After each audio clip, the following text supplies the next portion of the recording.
Alright, sweet. Got my pancakes all seared up now. Let's hop on the gram and see if there's anything interesting going on over there. Huh. What's this?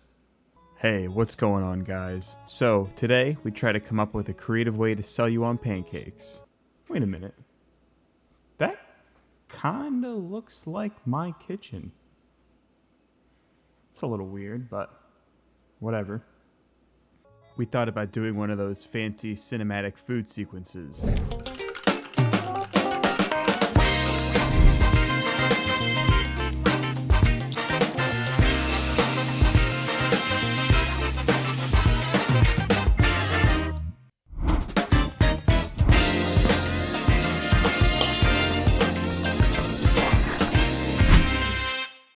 Right, definitely weird we got fake Babish, but that B-roll was lit.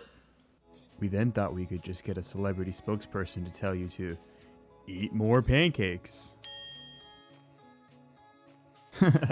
Wow, they actually pointed out it really wasn't him. Then we remembered. They're pancakes. They sell themselves. Alright, that was kind of cool, I guess. Kind of funny. Who even made this? What? Oh yeah, that's right. I made this.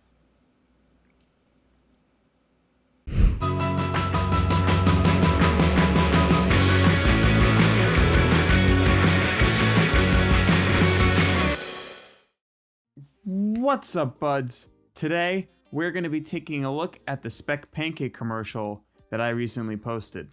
Now, when I originally came up with this idea, I wanted a portfolio piece to kind of show off multiple different things and make something a little fun. And at the time, I was getting really into binging with Babish for whatever reason.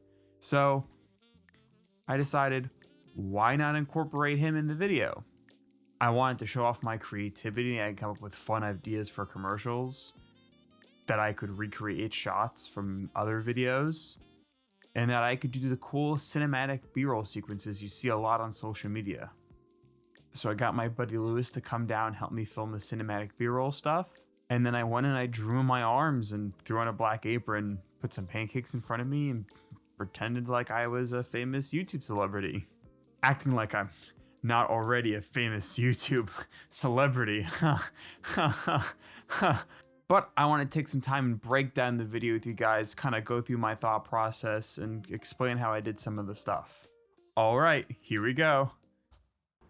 All right, bud, so now we are in Premiere, where this is where I'm going to show you the video, and I felt this was the best way to let you guys look at the timeline, kind of have an idea of what I did. As you can see, nothing super complicated. Not a ton of moving parts, but you don't always need like these massive timelines you see like on Instagram or whatever from these films. This is a small, simple video, perfect for social media. Hey, what's going on, guys? Opening up, I fade from black. Just felt like it was the easiest way to kind of introduce the video. I won't talk about this shot too much because this is like 3/4 of the video. We'll mainly focus on all the B-roll voiceovers here. The song, or this is the song, the voiceovers here. This is actually a song that Babish used. Shout outs, I forget the name of the guy, but his SoundCloud will be down in the description. It's all on SoundCloud, all that music, and it's great. It's great music. So I was glad I was able to get it for this video because I think it adds another element to selling that this is a quote-unquote binging with Babish episode. I set up the shot as best as I could in my small kitchen to match Babish's shot. He always wears a watch. I drew the tattoos as best as I could on my arm, but I think them not being professional, I think adds to it a little bit, you know? Wearing a black apron and then gray shirt with the sleeves rolled up. We thought about doing one of those fancy cinematic food sequences. Yep. and I use I have these presets transitions for stuff like this where it's like I don't want to go crazy with putting together the transition, so I throw it on, and if it looks good I keep it, and this looked fine.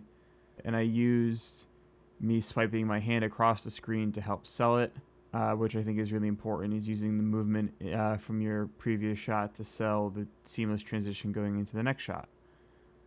So, and then we come from the wall, we see Lewis stirring the pancake batter. We got some sound design here of him like mixing in the bowl, and along with our whoosh to sell the transition. And then this is just another song I got off our list. Sequences.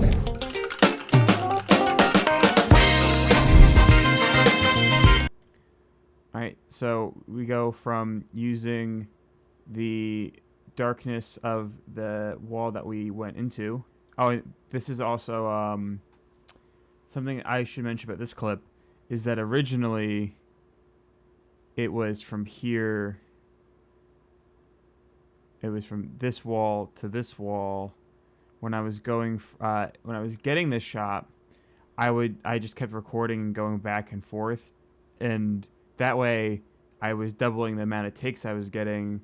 So that way, in case I liked the shot, which I ended up liking a shot going from right to left, even though I knew I wanted to go left to right, I was able to just reverse the speed in post, and I could use the shot.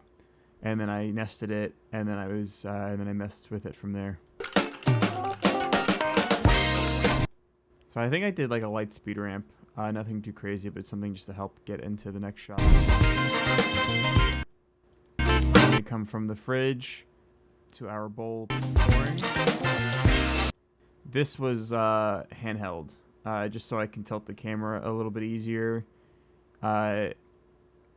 And I kind of wanted that natural feeling of the camera in the hand, but tilted to the side to help sell it going down.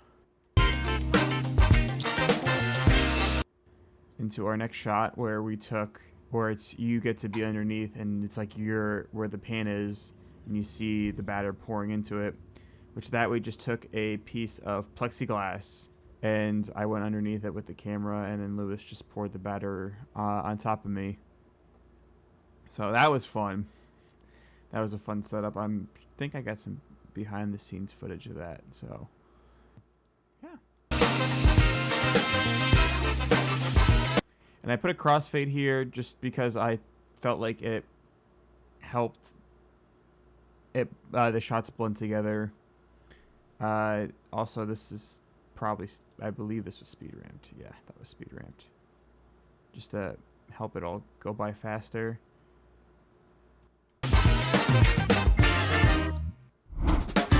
And because I had to chop the song up for the B-roll, there was actually this break in the song, and then this was a different part. So I just took that break, and I noticed, because this wasn't originally planned, but just how he waited for a second, and then he flipped it up.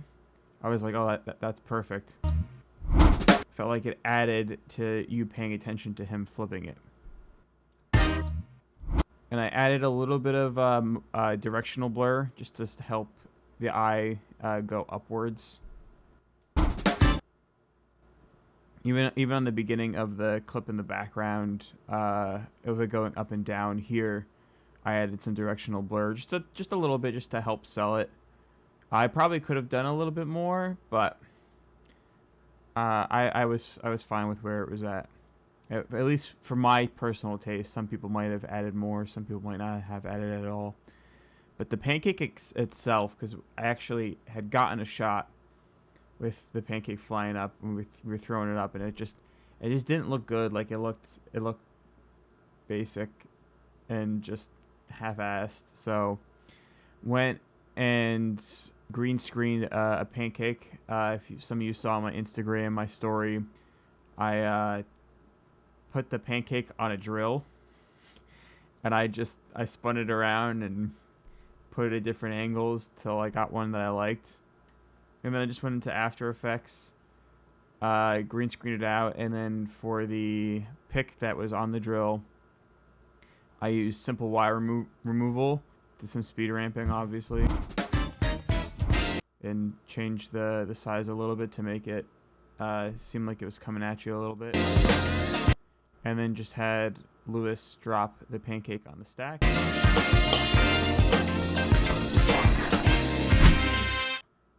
And then just did a screen wipe using the knife as my guide into our wonderful pancake logo. We then thought we could... And now we're back to our shot. And this is where my joke, this is, I thought of this, I thought it was funny. Just get a celebrity spokesperson to tell you to eat more pancakes. Yeah, I thought this was hilarious. I hope you guys did too. And we remembered, they're pancakes. They sell themselves. The most complicated part about this video was the B-roll, which was just really simple. This was the only thing on a gimbal. Everything else was done handheld. I do want to mention though,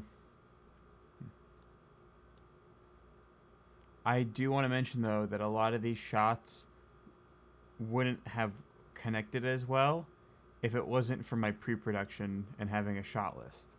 So make sure you guys take some time and do a little pre-production and don't just be like, all right, let's go make a commercial and you're filming random stuff.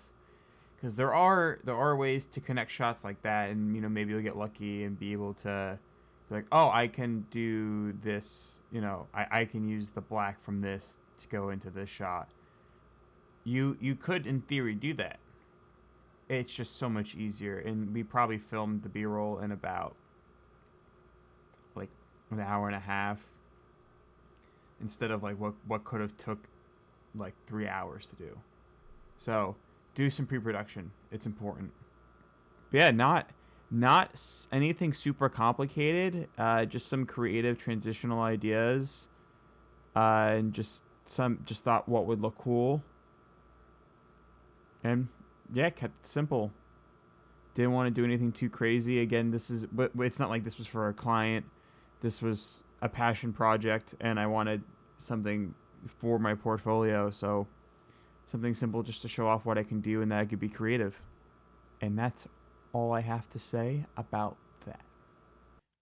All right, buds, that's pretty much it. I really hope you found this video breakdown helpful. And maybe it even gave you some ideas for your next big social media post. But that about does it for me today. I'm going to keep coming at this with all my heart and give you guys some awesome content.